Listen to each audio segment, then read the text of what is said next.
Tuhan, kita bersyukur buat waktu yang indah ini. Saya berpikir tadi mungkin liburan yang seperti yang dibilang pimpin pujian membuat perjalanan macet, tapi Bapak Ibu ternyata bisa berhasil karena kerinduan Bapak Ibu jauh lebih kuat daripada hambatan yang ada. Amin. Kemudian juga kemarin demikian, yang kerinduan mereka menyingkirkan semua kendala-kendala yang ada. Puji Tuhan. Bagaimanapun juga di kota kita, baik di Jibata Parapat ini menjadi sebuah salah satu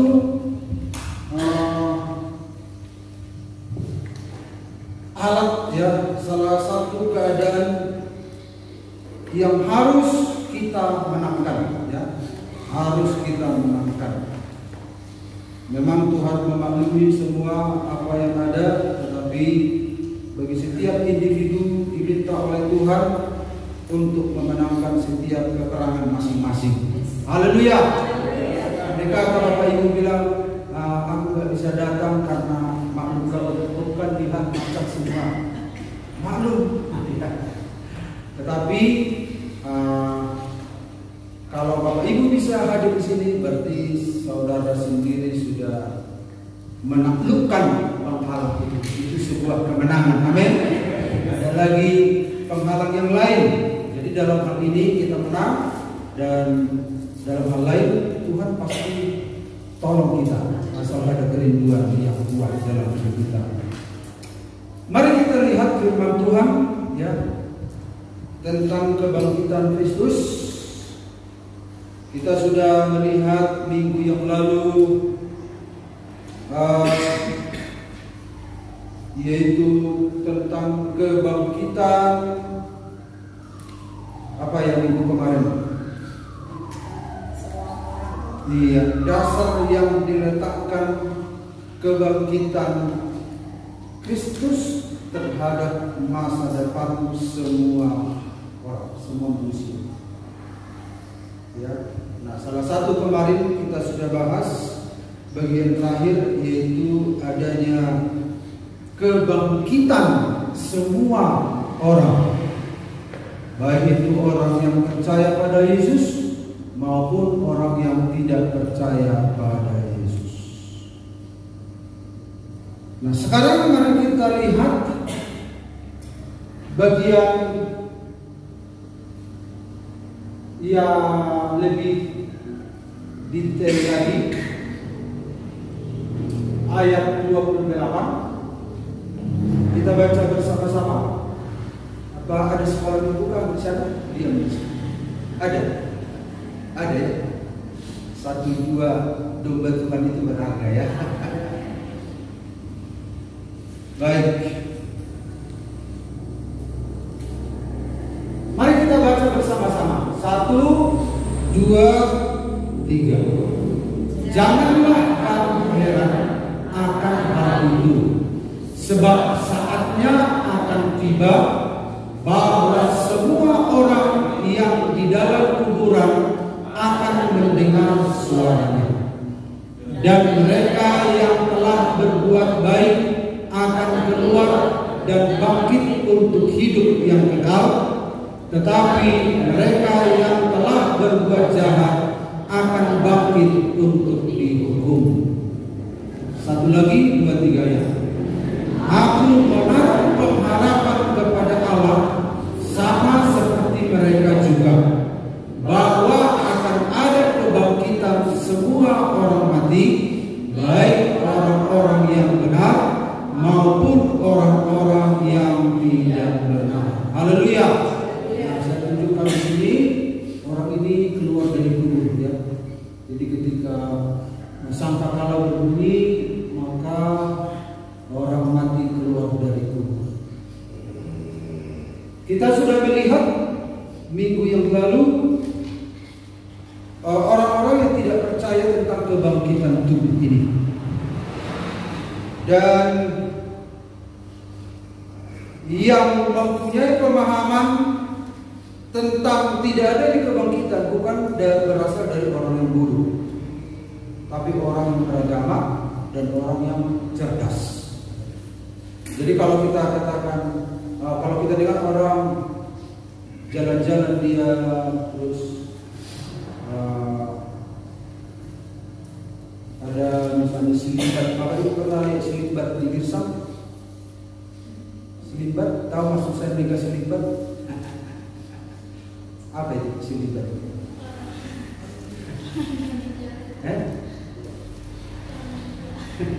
Orang yang mudah mandir gitu kan? Kalau dia bilang gak ada kebangkitan, Bapak Ibu bisa percaya, karena yang ngomong adalah orang gila. Nah, tapi yang ngomong tidak ada kebangkitan itu orang Saduki, orang Yahudi, ahli agama, dan orang pintar, yaitu siapa kemarin itu?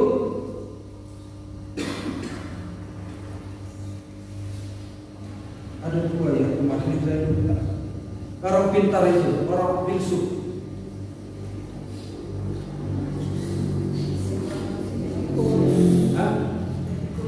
Epicurus dan Stoa. Nah, ini orang pemikir ini. Jadi bukan, pernyataannya tidak seperti orang silibat itu. Apalagi ada orang Yahudi pakar, ya.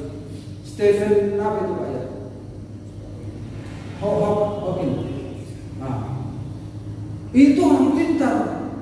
Dan dia bilang, saya berharap kalau saya mati, Tuhan itu memang Tuhan itu enggak ada. Tuhan itu enggak ada. Dan kebangkitan enggak ada. Saya berharap kalau saya mati saya enggak menjumpai Tuhan. Itu orang pintar. Dan dia orang Yahudi, ya kan? Orang Yahudi, dia bukan orang abal-abal. Mereka tidak percaya tentang kebangkitan. Kebangkitan tubuh. Ada orang percaya kebangkitan, tapi bukan kebangkitan tubuh. Ya. Mereka percaya kebangkitan, tapi bukan kebangkitan tubuh, hanya kebangkitan roh. Karena mereka pikir bahwa tubuh itu sudah hangus, sudah binasa, sudah dimakan cacing.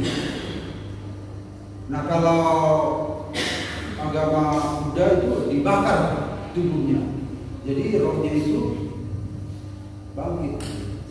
Tapi pemahaman Kristen bukan demikian. Ada orang Kristen percaya memang bangkit, tetapi hanya rohnya. Enggak, pemahaman Kristen jelas tubuhnya. Kita sudah lihat kemarin bahwa orang yang mati dalam Tuhan itu ada tempat peristirahatan yaitu di Firdaus. Orang yang di luar Tuhan itu di Hades. Jadi kalau di Firdaus itu ada peristirahatan, kalau di Hades itu ada tangisan, keluhan, penderitaan. Jadi jiwanya itu nggak tenang di sana. Sementara orang percaya jiwanya tenang di dalam Firdaus. Jadi mereka itu akan dibangkitkan ketika bunyi sangkakala itu. Orang percaya akan dibangkitkan. Orang bersatu, kita sudah lihat ilustrasinya. Dan orang tidak percaya juga akan dibangkitkan. Jaraknya antara kebangkitan orang percaya dengan orang tidak percaya itu 1000 tahun. Itu yang dikatakan oleh Daniel. Nah, sekarang kita melihat ini kebangkitan tubuh. Mengapa perlu? Mengapa perlu? Itu yang akan kita lihat. Mengapa perlu kebangkitan tubuh? Ada juga orang Kristen percaya, Kristen bahkan pendeta juga. Jadi di kalangan Kristen ini banyak doktrinnya. Jadi Yesus itu bangkit, ya rohnya yang bangkit. Nah, orang percaya pun demikian nanti. Tidak, Alkitab tidak mengatakan demikian. Ada kebangkitan tubuh. Nah, yang menjadi pertanyaan, mengapa perlu? Nah, yang pertama mari kita lihat ini kita ikuti saja pelan-pelan.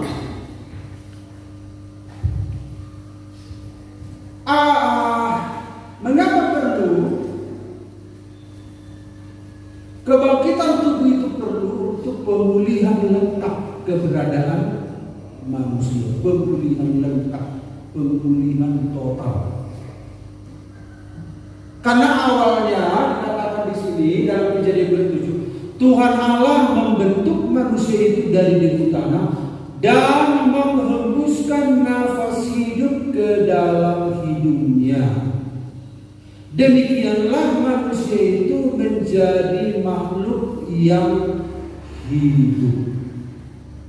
Nah, jadi Tuhan Allah membentuk manusia itu dari debu tanah.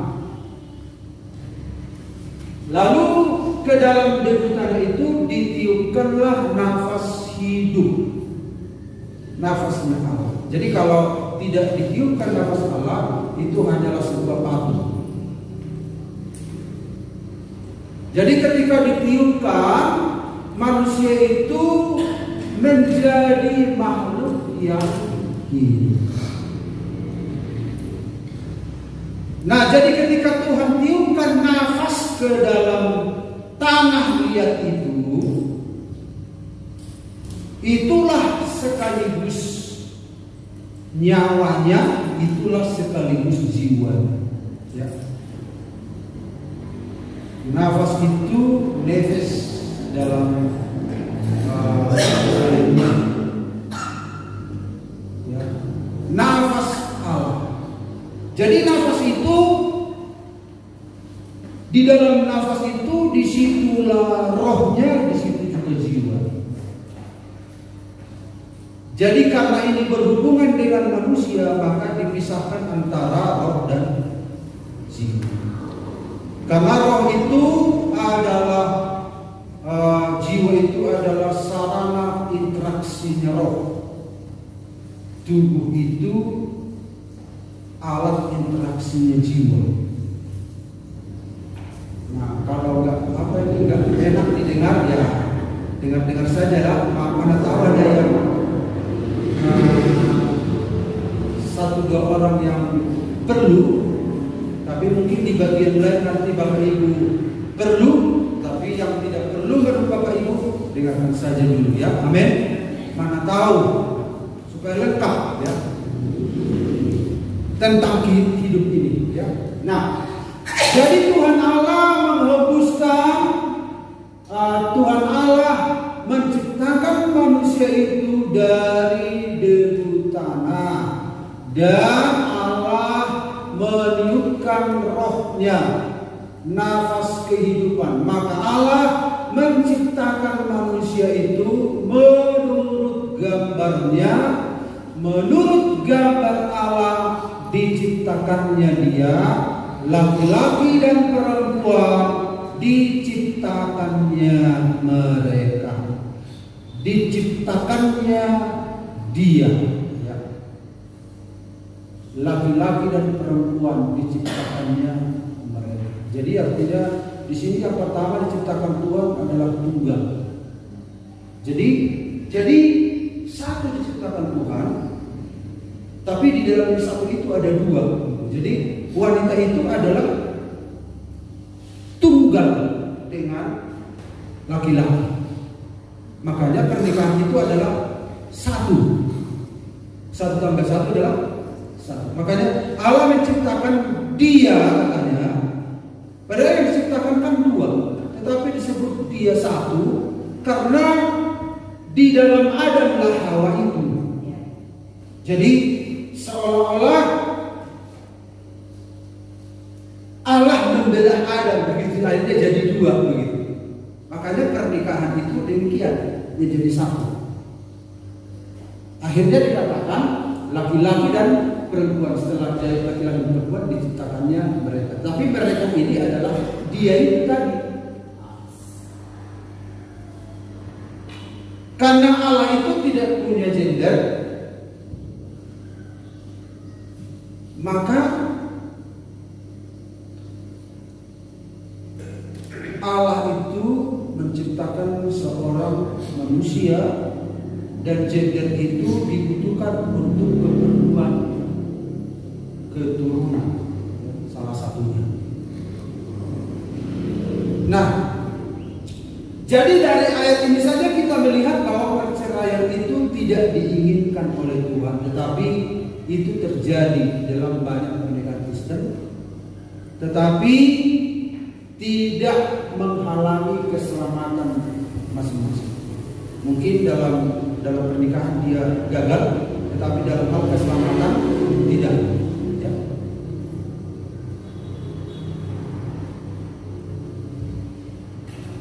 Lalu diciptakan manusia itu menurut gambarnya, ya, menurut gambarnya. Jadi gambarnya ini, bagaimana ini gambar? Apakah manusia itu persis seperti Allah itu? Nah, jadi gambarnya ini, saudara-saudara, ini saya tunjukkan kepada kita sedikit. Mana tahu ya, karena di dunia internet sekarang, Bapak Ibu, banyak ajaran-ajaran, perlu juga ini kita pahami sedikit, ya. Nah, ini adalah Allah, ini adalah manusia. Ya. Kita akan bicara tentang gambar Allah. Sementara kebangkitan tubuh itu kenapa perlu? Nah, kita lihat nanti dari gambar Allah ini, di bagian mana tubuh itu sehingga perlu dibangkitkan. Allah kita itu adalah Allah Tritunggal. Ya, Allah itu firman adalah Allah. Saya buat is karena kalau dibuat adalah panjang dan tidak bisa muat di sini. Akhirnya istilah sedikit-sedikit kan, karena di para kita sudah mulai pintar-pintar. Dia juga pun sudah pintar-pintar bahasa Inggris.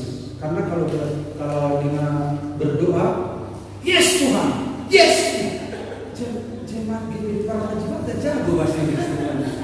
Amin. Yes Tuhan. Jesus. Pintar-pintar. Berarti udah jago bahasa Inggris. Walaupun satu dua kata. Tambah lagi satu kata, is. Amin. Is itu adalah. Roh Kudus itu adalah Allah. Firman itu adalah Allah. Bapa adalah Allah. Ya. Ini belum menyangkut nama. Ya, kalau nama itu adalah Yahweh. Kalau nama ini bukan manusia, Musa contohnya atau Birni. Sekarang kita bahas ini. Manusia itu juga terdiri dari tubuh, jiwa, roh. Jadi manusia itu, jiwa itu adalah manusia, roh itu juga, itu juga. Jadi manusia itu terdiri dari tubuh, jiwa, dan roh. Nah, kita melihat persamaannya saja, perbedaannya pasti banyak. Perbedaannya adalah ini adalah pribadi, Bapa, Firman, Roh Kudus itu pribadi, tiga pribadi. Sementara manusia satu pribadi. Jadi manusia itu tidak bisa menjadi sebuah pribadi tanpa kalau tidak lengkap.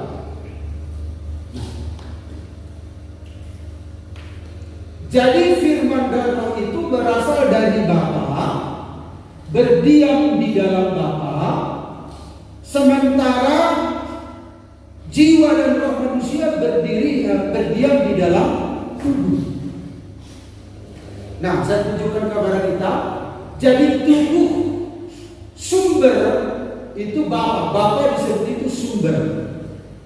Tanda kutip wadah, ya wadah. Memang ini bukan istilah yang tepat, tetapi untuk membandingkan dengan ini ya. Jadi tubuh itu wadahnya jiwa dan roh. Tapi sifatnya ini roh, wadah ini roh.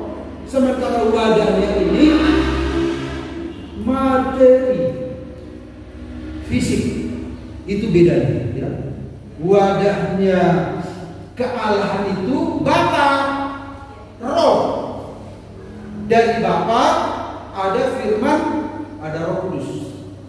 Wadahnya jiwa dan roh manusia itu ada dalam tubuh. Nah, jiwa dan roh manusia berasal dari mana? Dari nafas mulut Allah tadi. Terbentuklah roh dan jiwa. Jiwa itu adalah alat interaksi dari roh itu. Roh itu sendiri adalah nafas yang membuat dia hidup selama-lamanya, sekaligus bisa berinteraksi dengan Allah. Jadi karena manusia itu ada wadah fisik, maka jiwa itu dibedakan, roh itu jadi dibedakan jadi dua. Jadi roh itu sendiri lengkap dengan pikiran, perasaan, kehendak, tapi sementara dalam manusia itu dipisah. Makanya yang bisa memisahkan itu adalah pedang roh, yaitu firman Allah. Jadi jiwa dan roh itu satu, sebenarnya satu, tetapi karena berhubungan dengan fisik, maka itu dibedakan. Makanya yang disebut punya jiwa hanya manusia. Ya. Malaikat enggak disebut punya jiwa, Tuhan pun enggak punya jiwa.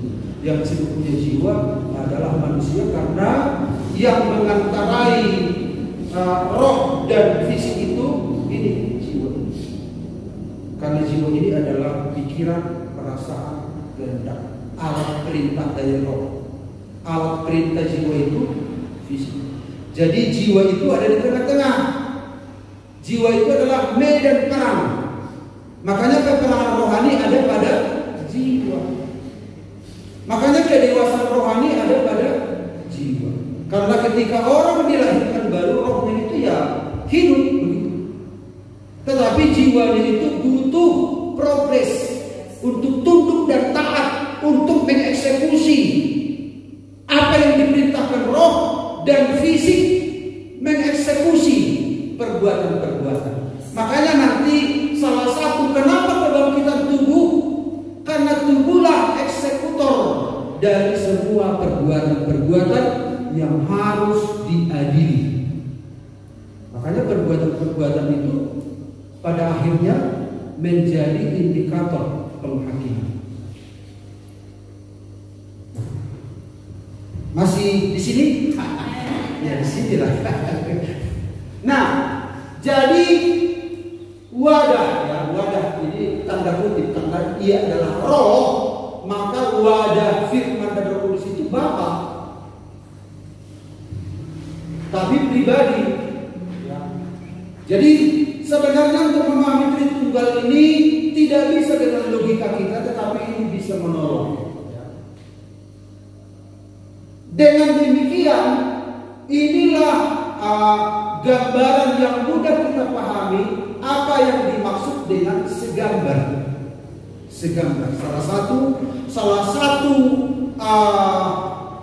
ilustrasi yang menolong segambar, ya ini salah satunya. Nah, sekarang ini tubuh. Kita bicara tentang kebangkitan tubuh. Nah, ini tubuh. Manusia itu tubuh, kemudian jiwa dan roh. Ya. Ilustrasi yang lain seperti tadi ya. Semoga Allah damai sejahtera menguduskan kamu seluruhnya, dan semoga roh, jiwa dan tubuhmu terpelihara sempurna dengan tak bercacat pada kedatangan Yesus Kristus Tuhan kita. Jadi Tuhan mau memulihkan secara lengkap keberadaan manusia. Kalau salah satu unsur ini tidak ada, manusia itu nggak lengkap. Yang duluan diurus oleh Tuhan adalah yaitu manusia batinia, di mana ada roh dan jiwa. Jadi yang dilahirkan baru adalah ini. Ini manusia lahiriah. Ini semakin merosot, ini semakin meningkat. Ya. Yang duluan diurus Tuhan ketika orang percaya pada Yesus, kan kita sudah mendengarkan minggu yang lalu ada 3 kematian. Yang pertama kematian rohani. Kalau kematian rohani tidak diurus, maka kematian kekal kelanjutan. Dan kematian jasmani sudah pasti. Ketika seorang percaya kepada Yesus, kematian rohani dulu yang diurus, sehingga berakibat kehidupan kekal. Tetapi ini akan berkelanjutan. Walaupun kita percaya pada Yesus, ada kematian. Walaupun kita berobat, walaupun makan vitamin, bukan berarti ya kalau Bapak Ibu, kalau tohnya aku mati gak usah berobat. Gak juga begitu kan? Itu namanya gak berhikmah ya. Bagaimanapun kita ingin hidup lebih lama supaya kita lebih banyak berkarya untuk Tuhan. Amin. Itu keinginan kita. Tetapi gak boleh juga patah semangat dengan hidup ini. Mati nama alat nama Tuhan. Itu gak ada namanya tujuan hidup. Karena tujuan hidup kita ini untuk menyenangkan Tuhan. Tuhan berikan aku umur yang lebih panjang dan sehat supaya aku bisa lagi berkontribusi untuk kerajaan Allah, untuk melihat orang-orang percaya bertumbuh. Itu kata Rasul Paulus. Dia tidak pusing dengan entah aku dipanggil Tuhan cepat atau tetap tinggal. Aku bingung karena dua-duanya baik. Aku tidak tahu mana yang kupilih, katanya. Tapi akhirnya setelah dia renungkan semua, aku memilih lebih bagus aku lebih lama tinggal lagi di dunia ini demi kepentingan kamu. Karena dia masih banyak mendidik orang-orang semakin kenal Tuhan. Jadi kalau bukan untuk kerajaan Allah seseorang ingin hidup lebih lama, gak ada gunanya. Ya. Jadi kalau untuk kerajaan Allah dia ingin hidup lebih lama, maka itu bisa dimohon pada Tuhan. Amin. Bisa dimohon pada Tuhan. Tapi kalau bukan untuk menguntungkan kerajaan Allah, kita minta hidup lebih lama untuk apa? Untuk apa? Kalau kita mengecewakan Tuhan, membuat Tuhan berduka cita, menjadi batu sandungan, bagusan apa? Tuhan, heran dari panggil Tuhan, Tuhan, lampau mau. Gak salah ya, amin. Jadi mati hidup itu tidak masalah bagi orang percaya. Tapi kalau minta hidup ada tujuannya untuk menunjukkan pekerjaan Allah di permukaan bumi. Nah, jadi saudara-saudara, ini Tuhan sudah urus duluan. Nah, ini yang dibangkitkan karena pemulihan lengkap keberadaan manusia. Nah, 1 Korintus 15:42-44, demikianlah pula halnya dengan kebangkitan orang mati. Ditaburkan dalam kebinasaan, dibangkitkan dalam ketidakbinasaan. Ditaburkan dalam kehinaan, dibangkitkan dalam kemuliaan. Ditaburkan dalam kelemahan, dibangkitkan dalam kekuatan. Yang ditaburkan adalah tubuh alamiah, yang dibangkitkan adalah tubuh rohania. Jika ada tubuh alamiah, maka ada pula tubuh rohania. Maksudnya di sini tubuh rohania bukan berarti rohnya yang hanya rohnya, tubuh fisiknya enggak. Maksudnya adalah tubuh fisik itu jadi rohani, ya. Jadi tidak mati lagi, itu maksudnya ya. Tadinya tubuh kita, tubuh alamiah itu akan semakin merosot, tetapi tubuh rohania yaitu tubuh yang di tubuh kemuliaan, tubuh kebangkitan, itu maksudnya. Yaitu dia sudah di-backup oleh rohani sehingga tidak binasa lagi.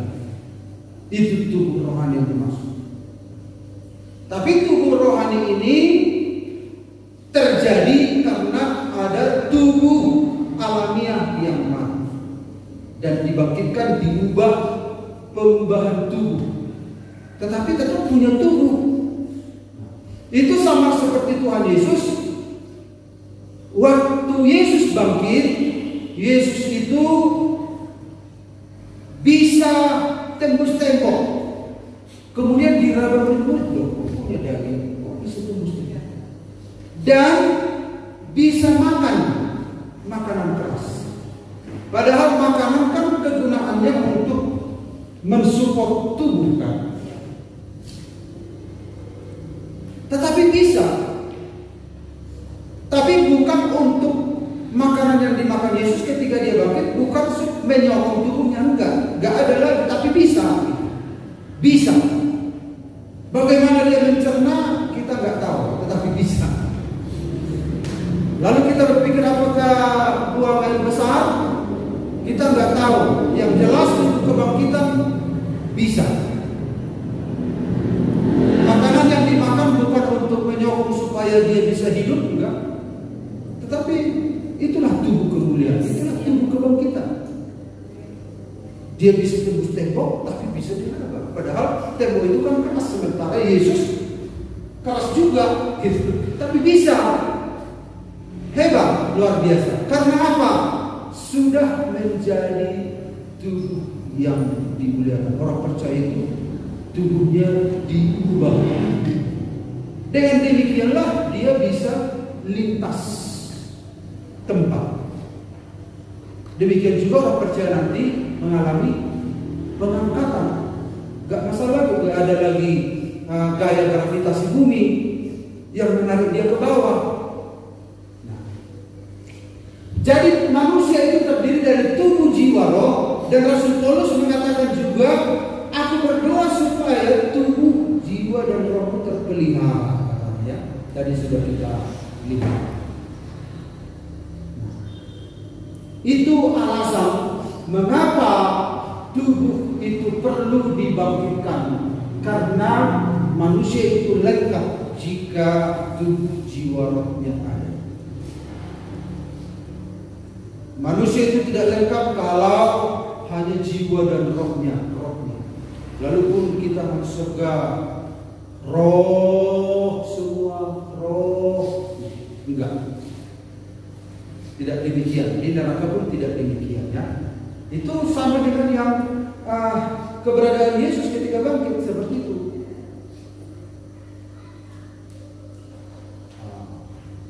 Lalu yang kedua, mengapa kebangkitan tubuh itu perlu? Sebagai pertanggungjawaban atas perbuatan. Pertanggungjawaban atas perbuatan. Ternyata perbuatan kita itu dipertanggungjawabkan. Perkataan kita dipertanggungjawabkan. Tindakan-tindakan kita semua dipertanggungjawabkan. Nah, kalau kita lihat Bapak Ibu Roma 14 ayat 12, demikianlah setiap orang di antara kita akan memberi pertanggungjawab tentang dirinya sendiri kepada Allah. Dirinya sendiri ini sendiri dia menghadap tahta pengadilan Kristus. Gak ada secara kolektif. Ayo, suami, istri, anak-anakku di sini. Kalau kalian takut ngomong sama Tuhan, akulah. Karena aku rajin berdoa. Kalian kan gak tahu berdoa. Aku seringkali menghadap Bapa surgawi. Aku sudah familiar dengan Bapa. Jadi aku saja yang ngomong. Gak bisa. Jadi makanya keluarga itu harus datang semua kepada Tuhan. Gak bisa ada perwakilan. Gak ada perwakilan. Gak bisa juga saya mewakili Bapak. Tapi selama di dunia ini saya bisa jadi berdoa bagi Bapak Ibu imam. Di rumah tangga ada imam, mengantarai antara keluarga dan Tuhan. Di gereja pun demikian. Semua kita bisa jadi imam. Tetapi menghadap Tuhan setelah di tahta pengadilan Kristus gak ada perwakilan. Masing-masing bertanggungjawabkan. Bertanggungjawabkan semua. Kemudian dalam Ibrani 4:13 dikatakan di sini, dan tidak ada suatu makhluk pun yang tersembunyi di hadapannya, Sebab segala sesuatu telanjang dan terbuka di depan mata Dia, yang kepadanya kita harus memberikan pertanggungan jawab. Kemudian dalam 1 Petrus 4:5, tetapi mereka harus memberi pertanggungan jawab kepada Dia yang telah siap sedia menghakimi orang yang hidup dan yang mati. Itulah sebabnya maka Injil telah diberitakan juga kepada orang-orang mati, supaya mereka sama seperti semua manusia dihakimi secara badani. Jadi semua dihakimi secara badani, karena badan itu adalah untuk mengadili seseorang. Itu ada indikator-indikatornya untuk menyasar yang di dalam itu ada indikator-indikator, yaitu perbuatan-perbuatan badan, sehingga adil. Makanya Paulus mengatakan, tetapi oleh roh dapat hidup berkehendak Allah.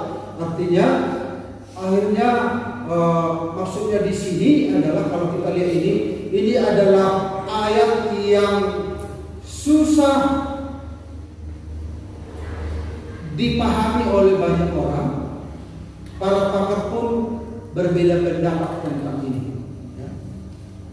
Itulah sebabnya maka Injil telah diberitakan juga kepada orang-orang mati, supaya mereka sama seperti semua manusia dihakimi secara badani. Tetapi bagi kita artinya ini adalah, kalau orang yang mati tidak ada lagi kesempatan untuk bertobat. Ya. Tapi maksudnya ini adalah ketika masa, ada arti yang pertama, penafsiran pertama, ketika masa hidup orang itulah dia diuji. Sama seperti dalam 1 Petrus 3:19-20. Dan di dalam roh itu juga ia pergi memberitakan Injil kepada roh-roh yang di dalam penjara, roh-roh yang dalam penjara, itu kepada roh-roh mereka yang dahulu pada waktu Nuh tidak taat kepada Allah, ketika Allah tetap menanti dengan sabar waktu Nuh sedang mempersiapkan baterainya, di mana hanya sedikit, yaitu 8 orang yang diselamatkan oleh air bah itu. Jadi lewat ayat tadi Bapak Ibu, ada orang berkata bahwa kalau orang sudah mati masih ada kesempatan dia bertobat. Makanya orang mati itu perlu didoakan supaya bertobat. Mereka memakai ayat ini. Tetapi kekristenan secara umum tidak punya paham seperti itu. Kalau misalnya di gereja, misalnya saudara kita gereja Katolik masih bisa mendoakan orang mati. Orang Islam juga, terimalah dia Yesus, ampunilah dia. Tapi bagi orang Kristen secara umum, kalau sudah mati tidak ada artinya didoakan, karena dia tidak bisa berubah lagi. Waktu bagi dia sudah habis. Selama hiduplah ada kesempatan, perlu didoakan. Selagi dia masih bernapas, doakan. Bahkan orang tua kami, mertua saya, banyak memenangkan jiwa pada saat-saat mau sekarat. Orang-orang dari Muslim, dia orang-orang dari luar itu waktu mau sekarat apa gitu, mau mati. Nah, di situ itu waktunya Fani datang. Kau mau terima Yesus? Ikuti saya berdoa. Walaupun mulutnya masih lagi, dia merespon. Setelah didoakan dalam nama Yesus mati. Jadi artinya selama ada nafaslah ada kesempatan. Kalau sudah mati, walaupun berdoa berpuasa 100 hari, 1000 hari supaya dia diterima di sisi Allah, gak bisa. Gak bisa. Selama hiduplah. Jadi kalau masih ada orang-orang yang hidup, saudara-saudara, bapak ibu sekalian, kesempatan berdoa. Kalau sudah mati, gak ada artinya didoakan. Itu pemahaman gereja secara umum, bahwa maksud dari diinjili bukan berarti untuk memenangkan mereka,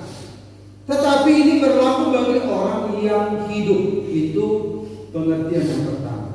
Tapi kalau ada menginjili bukan berarti memenangkan mereka, tetapi memberitahukan bahwa mereka tidak tetap berada dalam kubur, akan dihakimi semua secara badani. Jadi sama seperti semua manusia akan dihakimi secara badani maupun di zaman Nuh. Karena ketika Nuh pemberita Injil itu ada roh Allah pada mereka.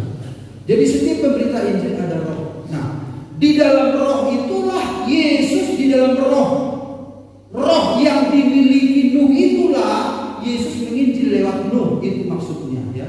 Jadi bukan menginjili ketika orang mati roh Yesus masuk dalam kubur menginjil bertobatlah percaya, enggak. Bukan begitu. Itu pengajaran yang tidak sehat. Jadi Nuh itu menginjil, setiap penginjil itu ada roh Tuhan di atasnya. Nah, di dalam roh itulah Yesus menyampaikan berita keselamatan, berita yang disampaikan oleh Musa, karena Injil itu disokong oleh Yesus sendiri. Disitulah dia ada. Karena roh itu tidak terbatas. Nuh sudah berlalu ribuan tahun yang lalu.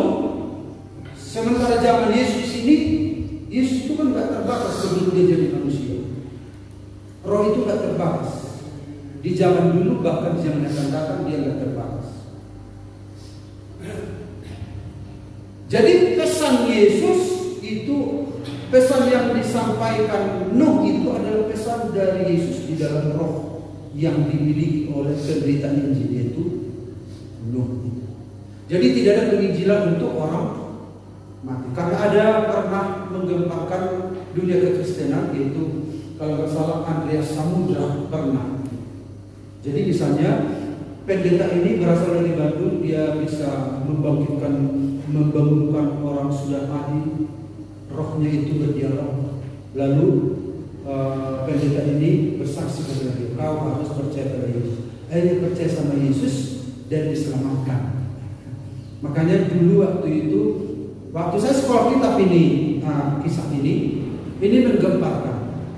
Jadi itu tentang semua gereja, tidak ada penginjilan model itu. Karena setiap orang yang sudah mati itu tidak ada lagi bagiannya di bawah matahari, kata Tuhan.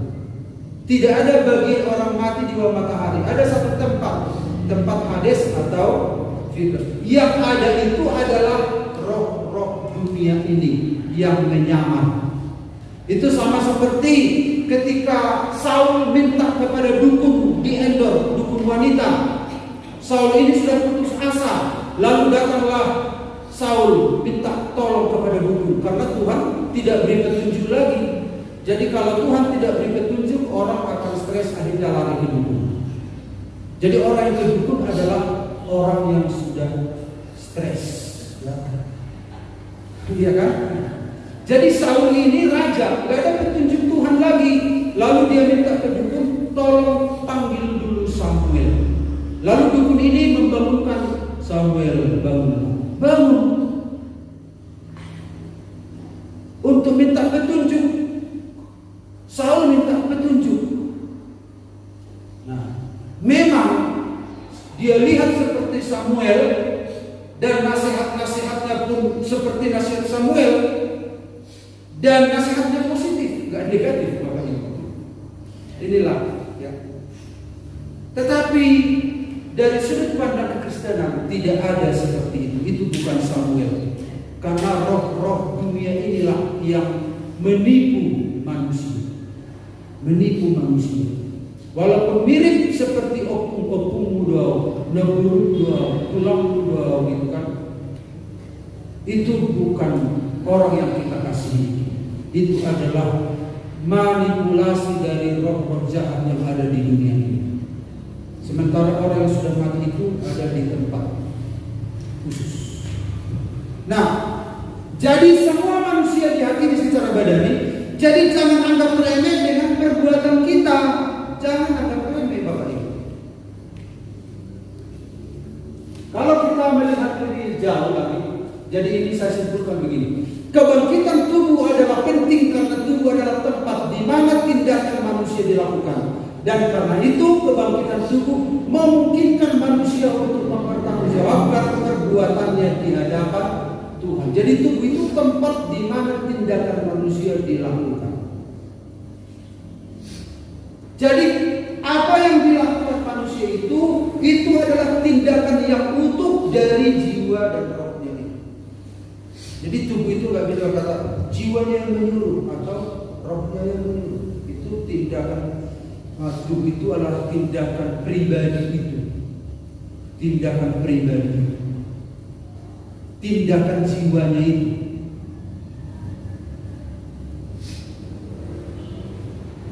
Karena itu Bapak Ibu, tindakan-tindakan kita harus diperhatikan. Nah, waktu saya ini gambar saya waktu khotbah di apa itu tinggi ya. Nah, saya khotbah. Kebetulan tema khotbah itu adalah tentang senjata Allah. Karena khotbah ini adalah tema nasional PGI khusus Paskah. Judulnya senjata Allah, senjata kebenaran. Nah, ayatnya begini. Dan janganlah kamu menyerahkan anggota-anggota tubuhmu kepada dosa untuk dipakai sebagai senjata kelaliman, tetapi serahkanlah dirimu kepada Allah sebagai orang-orang yang dahulu mati, tetapi yang sekarang hidup, dan serahkanlah anggota-anggota tubuhmu kepada Allah untuk menjadi senjata-senjata kebenaran. Sekarang kita melihat anggota-anggota tubuh, ternyata Allah menyasar perbuatan-perbuatan anggota tubuh. Karena yang mengeksekusi semua perbuatan anggota tubuh ini bukan nggak perlu ditafsirkan lebih jauh. Itu tafsiran harafiah. Artinya ya wajar, anggota tubuh biasa, tangan, mata, telinga. Tidak. Jadi Tuhan itu ternyata tidak fokus saja kepada menyembah dalam roh dan kebenaran. Ternyata manusia itu satu kesatuan, tubuh jiwa rohnya satu kesatuan, satu paket. Gak, Tuhan tidak mengabaikan perbuatan kita, yang penting hatinya. Gak ada. Untuk apa Rasul Paulus mengatakan anggota-anggota tubuhmu kepada Allah menjadi senjata kebenaran. Kebenaran di sini dalam bahasa apanya, Bapak Ibu? Bahasa Yunaninya itu ini dikaiosune. Dikaiosune itu kebenaran, keadilan, bisa diterjemahkan keadilan. Sementara aletheia itu kebenaran. Jadi inilah kebenaran. Jadi kata yang dipakai dalam Roma tadi itu ini karena sifatnya adalah manifestasi, sementara ini fakta di dalam diri kita. Jadi manifestasi yang dibicarakan oleh Rasul Paulus adalah anggota tubuh itu memanifestasikan apa yang ada di dalam. Jadi manifestasi itulah yang diperagakan oleh tubuh. Jadi Tuhan membangkitkan tubuh kita untuk mempertanggungjawabkan atas perbuatan manifestasi ini. Ini juga ilustrasi tentang iman, kan? Iman itu ini adalah dasar, ini bukti. Kebenaran juga demikian, ini fakta, ini manifestasi dari fakta. Yang memperagakan itu tubuh kita. Makanya disebut apa anggota tubuh itu? Mata. Hati-hati menggunakan mata. Ada mata sombong, ada gini kan?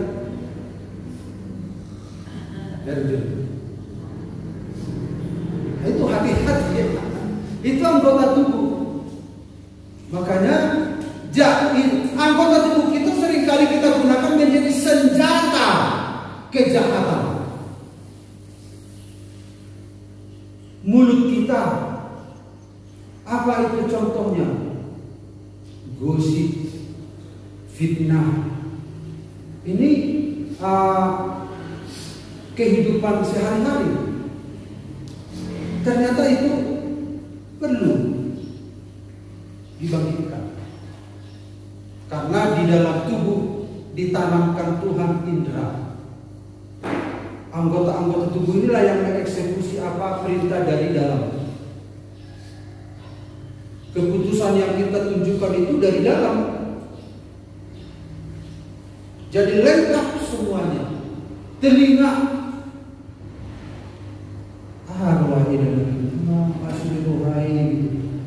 natinggilan mamera, coba itu seringkali natinggilan mabegi kelemahan di dona.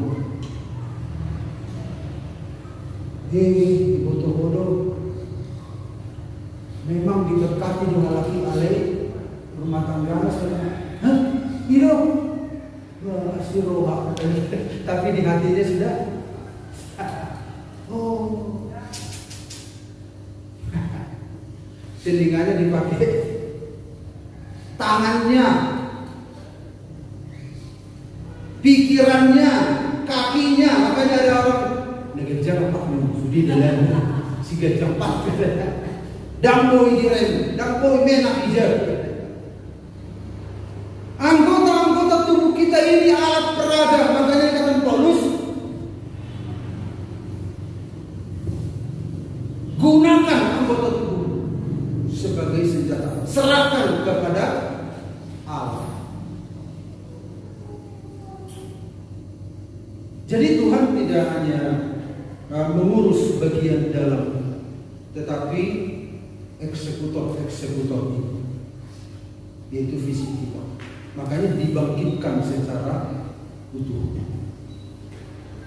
Nah, ini adalah kebenaran, keadilan itu adalah action, ini adalah di dalam hati kita. Ini adalah kebenaran itu, ini adalah Allah sendiri. Allah Tritunggal kebenaran, Yesus kebenaran, Roh Kudus kebenaran. Nah, Tuhan mau termanifestasi lewat apa? Action kita, lewat anggota tubuh kita. Seirama dia. Itu yang Tuhan mau. Seirama apa yang kita percaya, itu yang kita lakukan. Apa yang kita yakini, itu yang kita lakukan. Kebenaran yang kita terima, itu kebenaran juga yang eksekusinya. Maka dunia melihat ini gak bisa diganggu gugat oleh dunia. Makanya bertanggung jawab. Nah, anggota tubuh yang menjadi eksekutor itu mata, telinga, mulut, tangan, kaki, tubuh kita, dan lain-lain. Makanya kita perhatikan, kita gunakan seluruh hidup kita. Bapa, ku persembahkan tubuhku sebagai persembahan yang hidup. Bukan hanya hati kita, pikiran kita, tubuh. Baik memuji Tuhan pun, ternyata tubuh juga perlu. Yang penting kan hati kita pada Tuhan juga. Tubuh juga harus digerakkan, diperintah dari dalam untuk memuliakan nama Tuhan. Jadi seluruh hidup kita ini telah ditebus oleh darah Yesus. Dan hidup kita adalah miliknya Tuhan. Tidak ada terpisah. Okelah, tubuh kita hanya inilah yang penting jiwa dan rohku ini enggak. Itu satu bagian yang komplit, sama seperti Tritunggal tadi. Itulah gambar dan rupa Allah. Nah, bagi orang percaya, untuk apa pertanggungjawaban ini? Pertanggungjawaban dan upah. Ternyata semua yang kita lakukan diganjar dengan upah. Masuk surga saja sudah syukur. Tetapi ternyata upah di balik semua ketaatan kita itu ada upah. Di balik ketaatan kita, ketundukan kita, keberhasilan kita memanifestasikan kebenaran lewat anggota tubuh kita, lewat perbuatan kita, ternyata itu diganjar dengan upah. Padahal yang penting masuk surga kan?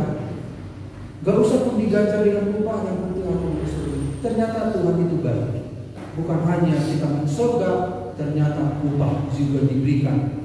Sejauh mana kita bisa memanifestasikan kebenaran yang ada dalam hidup kita. Karena kita ini adalah pohon tanaman Tuhan, pohon kebenaran yang ingin Dia pertontonkan di tengah dunia yang rusak ini. Kebenaran ini yang menjadi diinginkan Tuhan untuk dilihat oleh orang. Kitalah pada akhirnya menjadi tolok ukur kehidupan kita, di mana kebenaran di dalam batin kita dan kebenaran yang dieksekusi. Dan ini yang ditakuti oleh setan. Ini ditakuti oleh setan. Bagi orang tidak percaya, pertanggungjawaban dan penghukuman. Sementara orang percaya menghadap tahta pengadilan Kristus, orang percaya luput dari penghukuman. Itu kata Alkitab. Tetapi kita diadili mempertanggungjawabkan sekaitan dengan upah. Tetapi orang ini diadili untuk hukuman di dalam api neraka. Nah, ayat yang terakhir, bagian ini saja kita selesaikan. Wahyu 20 ayat 11-12. Lalu aku melihat suatu tahta putih yang besar dan Dia yang duduk di atasnya. Dari hadapannya lenyaplah bumi dan langit dan tidak ditemukan lagi tempatnya. Dan aku melihat orang-orang mati besar dan kecil berdiri di depan tahta itu. Lalu dibuka semua kitab dan dibuka juga setiap kitab lain, yaitu kitab kehidupan. Dan orang-orang mati dihakimi menurut perbuatan mereka berdasarkan apa yang ada tertulis di dalam kitab-kitab itu. Ternyata semua sudah ditulis. Tentu kalau kita bandingkan dengan diri kita yang malas menulis, Tuhan itu ternyata menulis. Mana mungkin Tuhan menulis? Karena kita bandingkan dengan diri kita. Karena Dia adalah Roh, Dia bisa tahu semua. Itu bagikan feeling. Dan seperti apa itu kemarin menceritakan Pak Toba, ada kecelakaan. Orang yang saling menyalahkan, dia saling menyalahkan yang kecelakaan dari belakang, dari depan. Lalu yang ini bilang, "Kau yang menabrak aku." Oh enggak, karena dia jago bicara, jago mengugat. Orang ini bisa, akhirnya ditunjukkan video ini. Oh ternyata tahu. Oh nggak bisa dibantah lagi karena sudah ada video andaliman, ya bisa dilihat sekalian. Bisa direkam semua, nggak bisa dibantah. Semua perbuatan kita nggak bisa dibantah, Bapak Ibu. Semua dilihat. Dunia saja bisa menunjukkan demikian, apalagi Tuhan. Apalagi Tuhan. Ya, yang paling terakhir. Sebab itu juga kami berusaha, baik kami diam dalam tubuh ini maupun kami diam di luarnya, supaya kami berkenan kepadanya. Sebab kita semua harus menghadap tahta pengadilan Kristus, supaya setiap orang memperoleh apa yang patut diterimanya sesuai dengan yang dilakukannya dalam hidup ini, baik maupun jahat. Di dalamnya atau di luarnya, maksudnya actionnya ataupun di dalam pikirannya yang tidak terlihat. Jadi Rasul Paulus ingin apa yang tidak terlihat itu dalam dirinya, dalam pikirannya, itu seirama dengan apa yang di luar, yaitu action, manifestasi. Paulus ingin benar di situ. Nah, supaya kami berkenan kepadanya. Paulus ingin berkenan menurut Allah apa yang ada dalam dirinya yang tersembunyi itu, di dalam pikirannya, jiwanya, juga berkenan di dalam tingkah laku. Berkenan di dalam, berkenan di luar. Karena Allah tidak bisa ditipu. Makanya kebangkitan tubuh itu penting. Karena manusia itu adalah bagian lengkap. Manusia itu terdiri dari trikotomi, tubuh jiwa dan pertanggungjawaban atas semua perbuatan. Amin, Bapak Ibu. Sampai di situ dulu, minggu depan kita lanjutkan. Demikianlah firman Tuhan. Tuhan memberkati kita sekalian. Mari kita nyanyi.